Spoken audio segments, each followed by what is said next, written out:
I'm here with Julie Lair of D.I.Y. Louisville with a really clever personal idea for Mother's Day. You can make this yourself. It's not expensive. No. And it uses photographs in a different way. So how do we get started on this, Julie? Okay, what we're going to create is we're going to transfer photographs either onto a wood block, or you can use the same technique and transfer it onto a canvas. So we have wood blocks here today that we're going to use. Okay. And I like to use photos from my cell phone. You know, we take so many pictures from our cell phones and then we don't really, what do we do with them? Right, you don't do anything with them. This is an easy way to print them out at home and transfer them onto a product.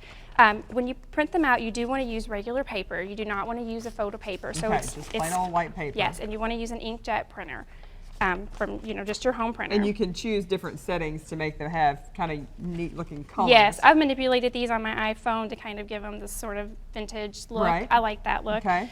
But you can use any photograph that you want. So okay. the first thing that you're going to do is you're going to use a product that's called gel medium. Okay. And you buy this at the craft store, and you're going to put a nice thin layer on your wood block or canvas.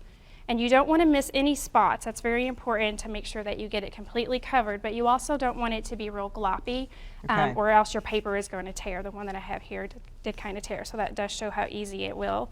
Okay. It will tear, so just be really careful, but you want to make sure you get every... The whole thing. Okay, yes. Now that I've got the whole thing. Right, and you lay your photograph down. Face down. Face down. Okay. And remember that when you go to print your pictures, if it has words on it, it's going to actually print backwards. So you can manipulate it in your on your computer to print it in reverse. Okay. If it has words, yeah, or else your words will be backwards right. once okay. you take the product off. So you're going to push down and make sure that you get it really, really nice and all sealed. All the bubbles out. All the bubbles out, because if you miss any spots, your ink won't transfer. So gotcha. you'll have like a a white dot on your photo, and you don't want that. Okay. Okay. So you're going to let this dry at least 8 hours, preferably up to 24 hours. So okay. sit it to the side, let it dry overnight. So this is You've done that with this one. Yes. So we're going to show you what happens yes. next. Okay. Yeah. Okay. So after your picture is nice and dry and you have it like this, then you will take a wet sponge or a wet rag, and you're going to get this really nice and wet and saturated with water. And that's what's going to make the picture, well, actually the ink is going to transfer to the piece of wood. Right, and this will help you lift off your, the paper will come right off. Let me see if I can get this. You can go ahead and start on one corner here. And but it's going to have to be good and soaking wet for the paper to start to peel off. Right. That's really cool though. Look how it's starting already to reveal the photograph. Yeah, you can see it underneath. That's underneath. Yeah. Now some of these dots right here, hopefully they'll take. I'll get it really nice and wet.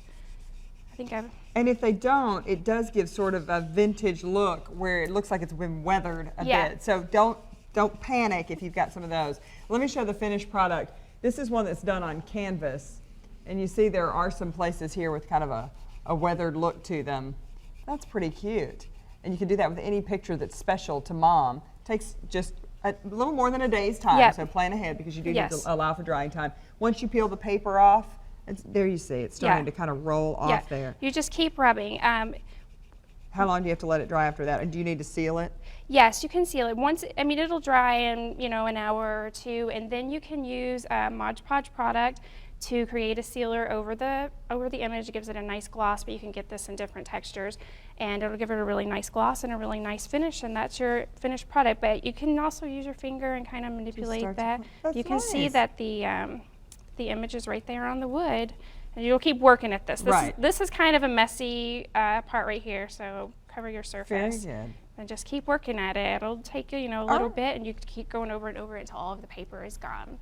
Julie will have all the information on this on her blog, D.I.Y. Louisville, and we'll have a link on our website, WDRB.com. Thank you.